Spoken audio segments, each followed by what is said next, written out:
bohong. Aku hanya memikirkan satu peraturan penting. Kenapa kau lakukan hari ini kalau kau bisa melakukannya besok? Few moments later.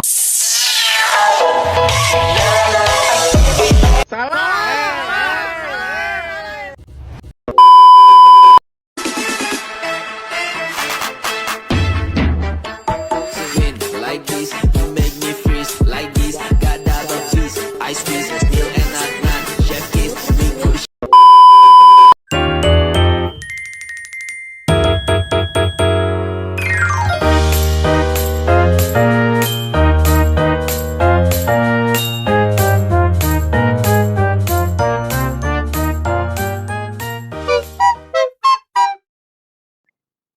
Halo everyone, perkenalkan nama aku Skara Yuning Tias dengan nomor NIM 248620600124.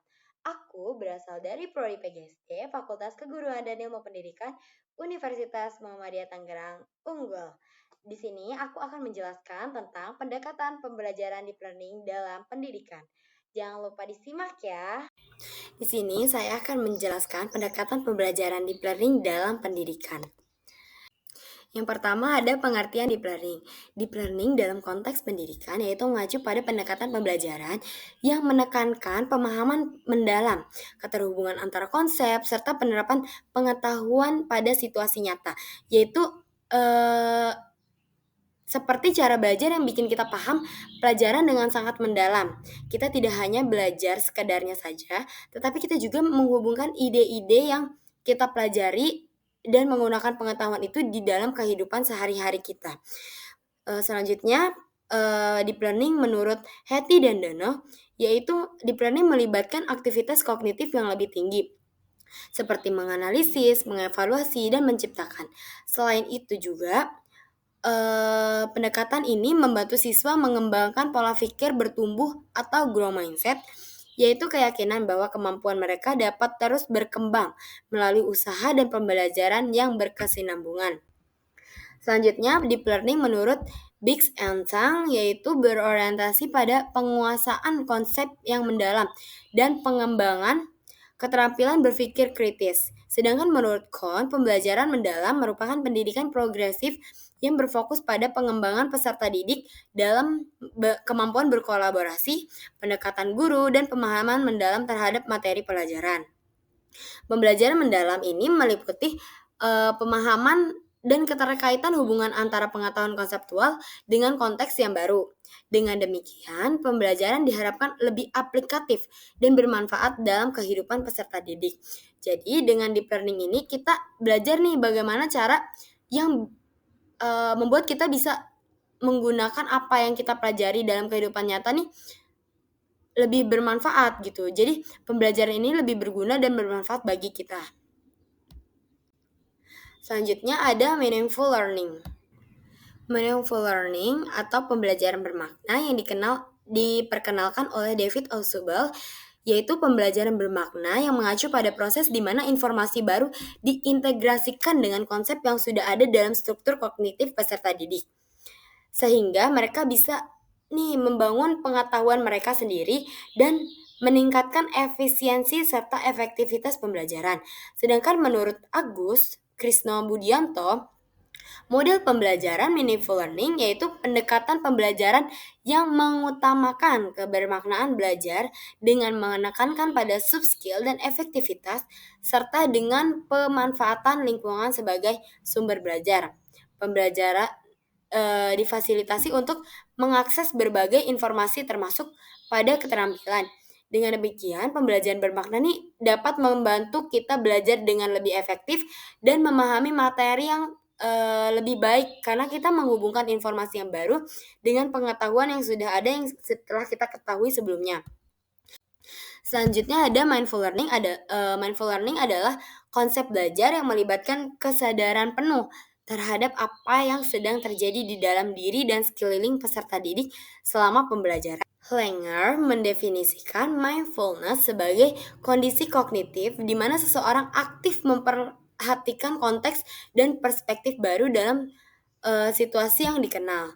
Ini sangat bagus karena dalam pembelajaran seperti ini siswa tidak hanya hadir secara bentuk fisiknya saja, tetapi juga hadir dengan keseluruhan dan membuat siswa-siswi sangat antusias di dalam pembelajaran itu.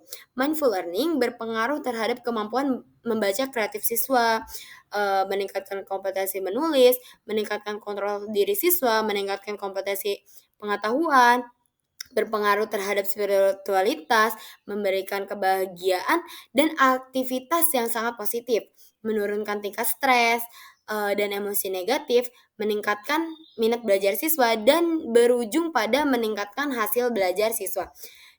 Dengan demikian, mindful learning ini membuat proses belajar lebih efektif dan lebih menyenangkan karena siswa lebih terlibat sadar dengan apa yang mereka pelajari di dalam kelas. Lalu yang selanjutnya yang terakhir itu ada joyful learning. Rahmantika menemukan bahwa joyful learning berkontribusi positif terhadap motivasi belajar dan keterlibatan emosional siswa di dalam kelas, terutama ketika menggunakan pendekatan berbasis permainan, media interaktif, dan kerja kelompok. Joyful learning adalah pembelajaran yang menyenangkan, membangun suasana emosi positif, dan melibatkan siswa secara aktif dalam proses belajar. Lalu, Vygotsky menyatakan bahwa emosi positif nih dapat mendorong perkembangan kognitif. Karena apa? Karena mempermudahkan keterlibatan dalam zona perkembangan proksimal. Joyful learning juga menekankan pentingnya mengintegrasikan unsur-unsur kognitif dan efektif dalam pembelajaran dengan suasana belajar yang menyenangkan. Peserta didik dapat lebih mudah memutuskan perhatian dan mengurangi rasa cemas terhadap materi yang dipelajari. Jadi, joyful learning ini dalam pembelajaran ini dapat menyenangkan karena membantu siswa terlibat lebih aktif dengan emosi positifnya. Lalu selanjutnya ada manfaat deep learning. Manfaat deep learning ini ada 4. Yang pertama, membantu belajar dengan lebih dalam. Deep learning membantu siswa memahami materi pelajaran dengan lebih mendalam, tidak hanya menghafal tetapi juga memahami hubungan antara konsep-konsep yang ada. Yang kedua, meningkatkan kemampuan berpikir kritis. Siswa nih dilatih untuk berpikir kritis, menganalisis informasi, mengevaluasi, dan menciptakan sesuatu yang baru. Dan yang ketiga, membuat pembelajaran lebih bermanfaat. Deep learning ini membuat pembelajaran lebih aplikatif dan bermanfaat dalam kehidupan sehari-hari siswa. Dan yang terakhir, yang keempat, yaitu mengembangkan pola pikir bertumbuh. Deep learning ini membantu siswa percaya bahwa kemampuan mereka nih bisa terus berkembang melalui usaha dan pembelajaran yang berkesinambungan. Lalu, yang selanjutnya ada implementasi deep learning di SDN 1 Wulung. Implementasi deep learning di SDN 1 Wulung nih menunjukkan keberhasilan dalam mengintegrasikan 3 aspek utama yang sudah saya jelaskan tadi. Ada meaningful learning, mindful learning, dan joyful learning.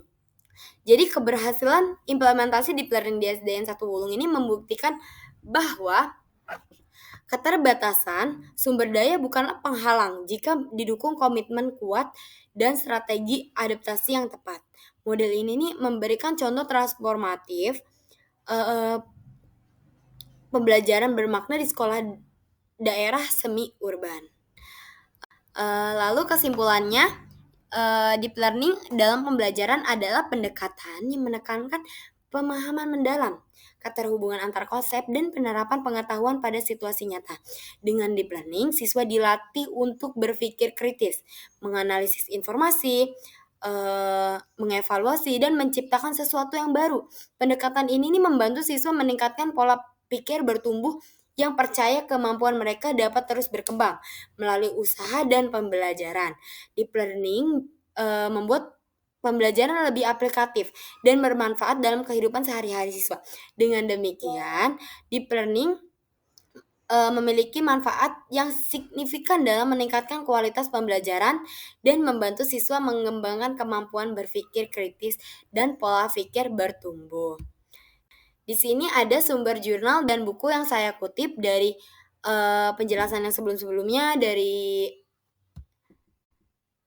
buku dan jurnal yang saya temukan.